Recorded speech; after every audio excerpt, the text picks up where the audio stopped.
Hey, what's up YouTube? It's me, Sarah, and today I am going to be talking about the La Roche-Posay Anthelios Dry Touch SPF 60. So in this video, I'm just going to be talking about my experience using this SPF, some pros that I've noticed, and also some cons while using it.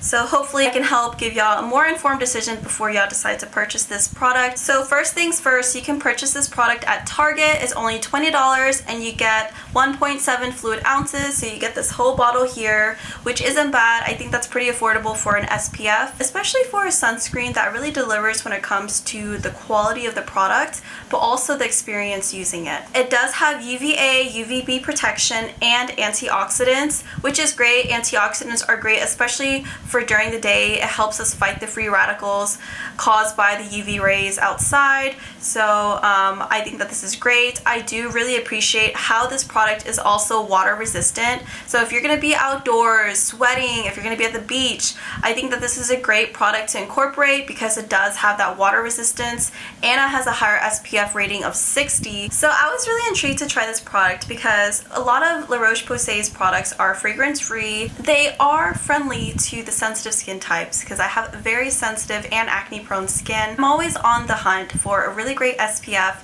that won't break me out, won't be overly greasy or mattifying, and one that would actually deliver a really great protection when it comes to the sun. Whenever you do apply it, it almost has kind of like a silicone feel to it, like a makeup primer. It has a very smooth and velvety application. It's not too mattifying, so it doesn't make you look like you have dry skin. It doesn't exacerbate your dry patches if you are struggling with flakiness. It gives you a nice, light, dewy feel to your skin. It's not overly greasy, so I hate it when sunscreens make you look way too shiny or greasy and it just feels gross wearing it. So I didn't have any issues with this product here. It did leave a little bit of a white cast. I mean, it is SPF 60. As you go higher up in the SPFs, you will notice a little bit more of a white cast just because it's hard to formulate a sunscreen to where it gives you a really great amount of SPF protection while also minimizing the white cast. So it's a little bit tricky when it comes to sunscreens, but this one did have a little bit of a white cast, but not overly dramatic or anything. I also noticed that this sunscreen does pill up a little bit, so I noticed with my skin as I applied it along my forehead and as I started working my way down my face, it started pilling up. So that's another thing. I typically don't like it when sunscreens pill up too easily because it makes the application process that much more dreadful in my opinion. It's not as pleasant compared to sunscreens that glide on easily on your skin. I also noticed as I kept working this sunscreen into my skin, it did give my brows kind of like a soap brow look. So it was very white and flaky and it was hard to kind of brush the SPF through my brows. But yeah, it was hard to kind of work it through my brows. I don't know if anybody else has had that issue with this sunscreen, but that's another side note. If you are wearing makeup, you may not mind this look so much, but for me, I just didn't quite like the way it made my brows look. I also noticed it didn't blend as easily when it came to my hairline. You could really tell where the SPF stopped when it came to where I was applying it, so I didn't really like that aspect of it either. Usually in the morning, because I have dryness with my eyes, I like to put in some eye drops. So I put the eye drops in after I put on my SPF. My eyes just started burning like crazy.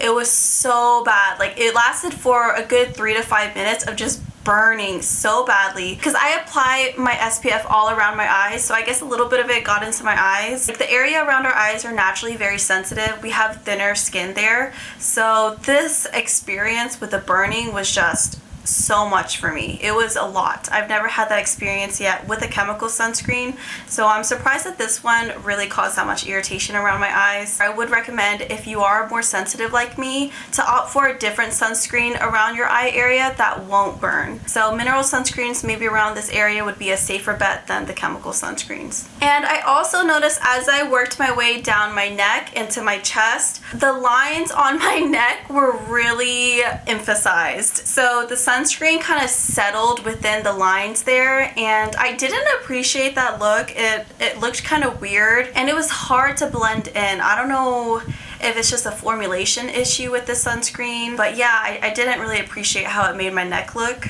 But overall, I do like this sunscreen. I mean, it's SPF 60. It has a really nice smooth feel on the skin, but just be aware of certain areas where it may not make you look as flattering, like within your brow hairs, your scalp area. Take some extra time blending that in. Be careful around the eyes. I do like this sunscreen though, especially if you are a makeup wearer. I think that this would be a great primer in your makeup routine. It works well under makeup. It has such a nice prime feel to it. I think it's great for the beach, so if you're going to be outdoors all day, I think this is a really nice SPF because it's SPF 60 and it's not super mattifying, but it's not super oily either. It's pretty affordable for a bottle, so I do like that it's only $20 and you get some of that antioxidant benefit within this product to help fight those UV rays and the free radicals.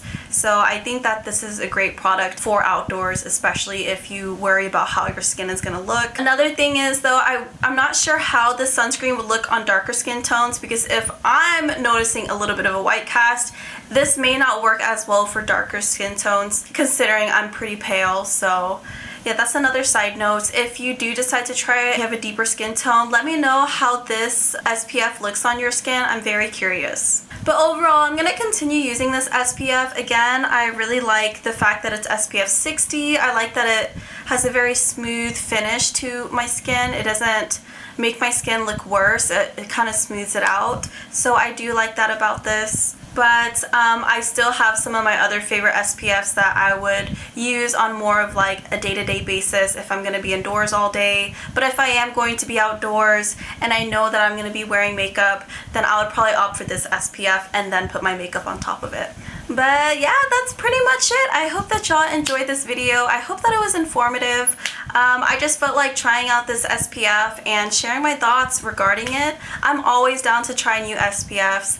If you haven't seen my last monthly favorite video of June, I do highly recommend checking it out because I do cover my favorite SPFs right now.